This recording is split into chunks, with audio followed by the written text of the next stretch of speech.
Good morning, everyone. My name is Jess, and I'm a volunteer with the Kawartha Sexual Assault Center.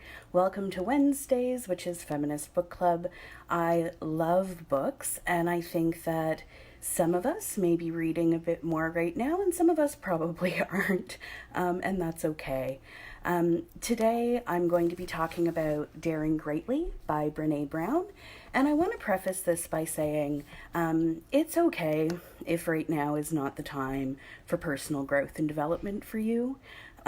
We are living in strange times and unprecedented times, and there's not really a playbook for how we should do this. So if this is not the time for delving into some personal sort of issues and personal growth, that's okay. But today, in case it is, I wanted to talk about Brené Brown, and this book in particular because I think that it is relevant. Lots of you probably know who Brené Brown is. For those of you who don't, I'm so excited that I get to tell you about her. So she's an American writer and researcher and public speaker, and she deals a lot with love-led leadership and vulnerability. And she has 5 New York Times bestsellers at this point, and her TED Talk is one of the most popular. I think it's in the top 5, actually. So she really brings a lot of feminist principles of vulnerability to things, and this book in particular is about vulnerability. So I wanted to share a little bit from it today. And again, I think this is really timely. And so for some people, that will be excellent. And for other people, now is not the time. So I'm just warning you that I'm talking a little bit about scarcity and vulnerability.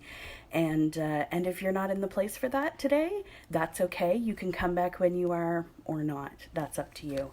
So again, this is Daring Greatly by Brené Brown, published in 2012 through Penguin Random House. And so a little bit of what I'm talking about is more timely passage, but I think it's very relevant to today as well. So this is the chapter on scarcity, starting on page 27 of this copy. Scarcity doesn't take hold in a culture overnight. But the feeling of scarcity does thrive in shame-prone cultures that are deeply steeped in comparison and fractured by disengagement. By shame-prone culture, I don't mean that we're ashamed of our collective identity, but that there are enough of us struggling with the issue of worthiness that it's shaping the culture. Over the past decade, I've witnessed major shifts in the zeitgeist of our country. I've seen it in the data, and honestly, I've seen it in the faces of the people I meet, interview, and talk to.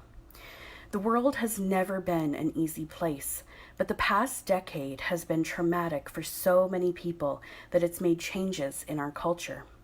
From 9/11, multiple wars, the recession, to catastrophic natural disasters and the increase in random violence and school shootings, we've survived and are surviving events that have torn our sense of safety from us with such force that we've experienced them as trauma, even if we weren't directly involved. And when it comes to the staggering numbers of those now unemployed and underemployed, I think every single one of us has been directly affected or is close to someone who has been directly affected. Worrying about scarcity is our culture's version of post-traumatic stress. It happens when we've been through too much. Rather than coming together to heal, which requires vulnerability, we're angry and scared and at each other's throats. It's not just the larger culture that's suffering. I found the same dynamics playing out in family culture, work culture, school culture, and community culture. And they all share the same formula: shame, comparison, and disengagement. Scarcity bubbles up from these conditions and perpetuates them until a critical mass of people start making different choices and reshaping the smaller cultures that they belong to. I'm going to skip ahead a little bit to another passage that I think is directly related. The counter approach to living in scarcity is not about abundance. In fact, I think abundance and scarcity are two sides of the same coin. The opposite of never enough isn't abundance or more than you could ever imagine. The opposite of scarcity is enough, or what I call wholeheartedness.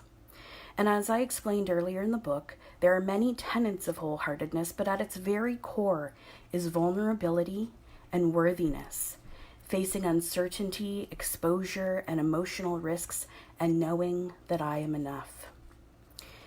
And to wrap up here, the greatest casualties of scarcity culture are our willingness to own our vulnerabilities and our ability to engage with the world from a place of worthiness.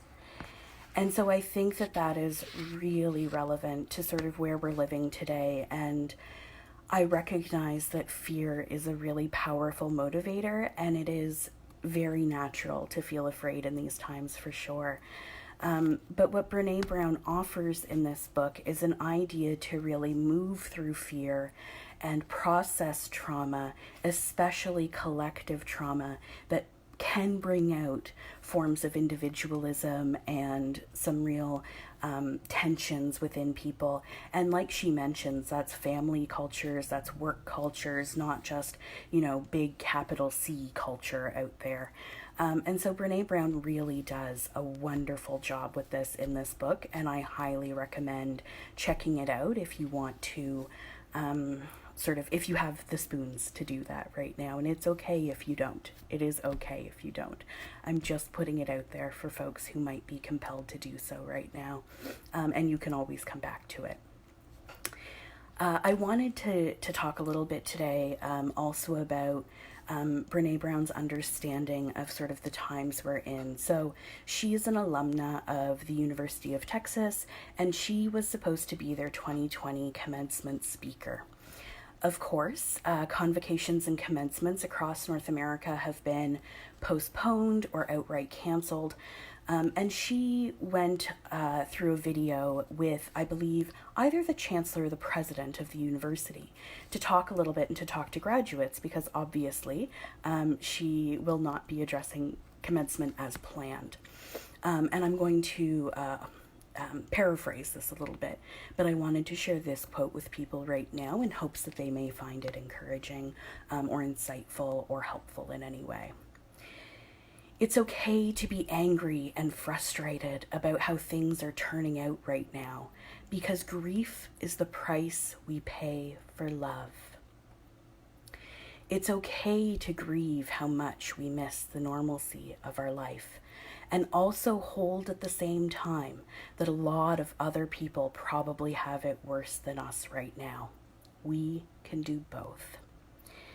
And so I just want to encourage everyone that if you feel like these things will be helpful, to check out Brené Brown. She has multiple YouTube videos that are free and accessible. If you have access to Netflix, there is also a documentary there from April of 2019 called The Call to Courage. And so you can access some of those books, and the Peterborough Library has some of those electronically as well. So check out the library too. And just know that there are some of those resources out there. And if you just want escapism right now, that's okay too. Next week I'll be exploring some urban fantasy and some escapism. So we get to decide how we engage right now and what we're up for. But if you have the ability to manage this right now, you may find this one particularly useful. So keep reading if that brings you joy, and I look forward to talking to you all again next week.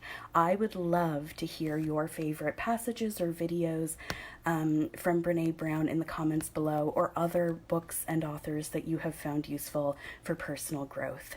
I hope that you have a lovely and safe week, and check out all of KSAC's feeds as the weeks continue.